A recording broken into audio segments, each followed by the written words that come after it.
seorang wanita yang hidup sendiri. Dia berbaring di kasur bersiap-siap untuk istirahat. Dan di bawah kasurnya ternyata ada seorang pria. Pria ini sudah bersembunyi di rumah wanita ini sangat lama. Saat sudah memastikan wanita itu tidur lelap, dia perlahan-lahan keluar dari bawah tempat tidur, memberikan obat tidur yang sudah disiapkan dari awal kepada si wanita, lalu melakukan aksinya. Yang menakutkan adalah, tiap malam selalu di bawah tempat tidurnya. Dan perempuan ini sama sekali tidak tahu. Masuk ke toilet, memasukkan cairan ke produk skincare wanita itu, dan mengeluarkan senyuman aneh. Pria ini akan menyetel duluan alarm. Tidak cepat juga tidak lambat. Gosok gigi di toilet sang perempuan, lalu meletakkan kembali sikat giginya. Keesokannya di saat perempuan itu bangun juga tidak merasakan apa-apa. Masih saja sikat dengan seperti biasa. Dan juga menggunakan skincare-nya. Lalu keluar untuk berangkat kerja. Ternyata pria yang dibawa tempat tidur itu adalah penjaga apartemen. Dia tiap hari bisa bertemu dengan si perempuan. Kemudian dia datang lagi ke rumah si perempuan. Dia sembunyi di bawah tempat tidur, memerhatikan gerak-gerik perempuan. Dan di saat itu, kertas-kertas jatuh ke lantai. Dia masih saja tidak melihat pria itu.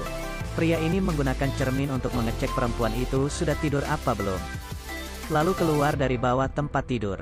Sang perempuan takut dengan serangga. Dia ke kamar mandi dan mengeluarkan serangga. Dan mulai melengketkannya ke dalam rak. Lalu mengeluarkan apel yang sudah rusak. Dan diletakkan di dalam kulkas. Tapi si perempuan masih saja tidak tahu orang yang sembunyi di bawah tempat tidurnya. Setelah bangun ia merasa badannya sangat capek.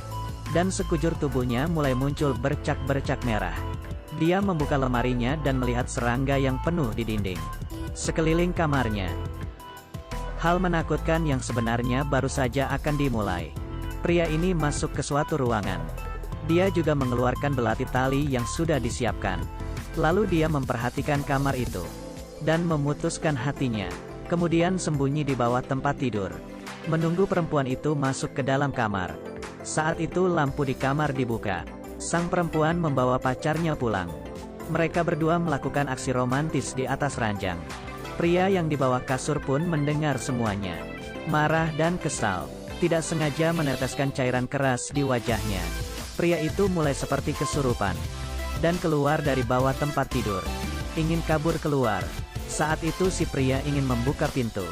Tapi menyadari kunci yang dibawanya salah. Dia tidak bisa keluar. Pria itu membuka mata dan melihat dirinya di dalam bak. Dia mengintip wanita itu dari lubang gorden. Perempuan itu dipanggil kembali ke kamar oleh pacarnya. Mereka menemukan tas dan buku catatan di bawah tempat tidur. Saat itu pria memanfaatkan kesempatan itu berjalan ke ruang tamu. Tapi pacarnya si perempuan malah juga ikutan ke ruang tamu. Pria itu pun dari samping melihat mereka. Hatinya dipenuhi dengan rasa takut dan tidak aman. Dia ingin kabur keluar. Harus kembali ke ruangan. Mengambil kunci di dalam tasnya.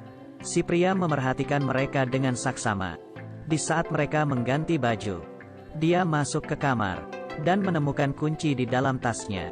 Juga mengambil buku catatannya lalu menuju ke pintu. Sang pacar menemukannya, menanyai bagaimana dia bisa masuk. Di saat dia mendisinfeksi rumah wanita ini, dia tidak sengaja meninggalkan tasnya di rumah perempuan. Perempuan ini pun kembali ke kamar, dan membawakan tas itu ke pria. Si pria pun akhirnya berhasil keluar. Dia masuk ke dalam elevator. Saat itu hatinya terus berdegup kencang. Karena setelah itu, dia tidak bisa memeluk wanita itu tidur lagi. Setelah itu si pria melihat perempuan dan pacarnya pergi. Dan sepertinya tidak akan kembali lagi. Perempuan itu juga mengatakan selamat tinggal kepadanya. Sang pria dengan putus asa naik ke lantai atas. Dia bersiap untuk lompat dari atas menyelesaikan hidupnya. Kemudian mendengar suatu suara. Dia melihat perempuan dan pacarnya. Kembali lagi ke apartemen. Perempuan dan pacarnya kenapa bisa kelahi? Ternyata perempuan itu hamil. Tapi pacarnya mencurigai itu bukan miliknya. Dengan sedih dia tidur di atas kasur. Sedangkan laki-laki yang sembunyi di bawah kasur mengeluarkan senyuman yang aneh. Karena bayi di dalam perut perempuan itu adalah miliknya. Pria ini tiap malam selalu tidur di satu kasur. Dengan perempuan yang bangun lalu sikat gigi mandi lalu keluar rumah. Dia berjalan ke kamar sebelah. ganti baju dan bersiap untuk berangkat kerja. Di pagi hari adalah penjaga apartemen yang ramah. Di malam hari menjadi seorang yang mesum. Tiap hari selalu melakukan hal ini. Pacar sang perempuan membohonginya ke rumah dan berjalan ke kamar si perempuan. Melihat cairan keras yang ada di atas kasur, sang pacar mulai menanyainya kenapa melakukan hal itu. Saat itu kedua orang itu berkelahi. Sang penjaga rumah ditekan ke atas kasur. Tiba-tiba dia mengambil serpihan kaca dan menusuk leher si pacar perempuan dan menariknya ke dalam kamar mandi. Sang pacar mulai memberontak, tapi tidak ada gunanya. Dia menyalakan keran, mengeluarkan serpihan kaca dan meletakkannya di tangan sang pacar, dan kembali merapikan kamar. Lalu membawa pergi cairan dan masker. Saat itu, air memenuhi kamar mandi. Di perjalanan pulang pria itu melihat selembar kertas. Dan yang meletakkan kertas itu adalah gadis ini. Di saat gadis ini siuman, dia melihat pria itu dari lubang pintu. Tiba-tiba pria itu muncul di belakangnya. Gadis itu pun berteriak, tapi tidak ada muncul apa-apa dari orang tua si gadis. Sang pria berkata ke gadis, "Mereka hanyalah tidur." Pria ini menggendong si gadis kecil dan mulai mengancamnya. Sang gadis ketakutan, hanya bisa mengangguk setuju. Setahun kemudian, perempuan menerima sebuah surat, dan surat ini ditulis oleh sang pria. Sang pria mengakui semuanya, dan bayi yang dilahirkan adalah miliknya. Perempuan ini menggendong bayimu sambil menangis keras. Pria itu hingga akhir tidak mendapatkan hukuman. Tapi dari cerita ini, dia memberikan kita banyak pencerahan. Jangan pernah menandai orang asing sebagai guru.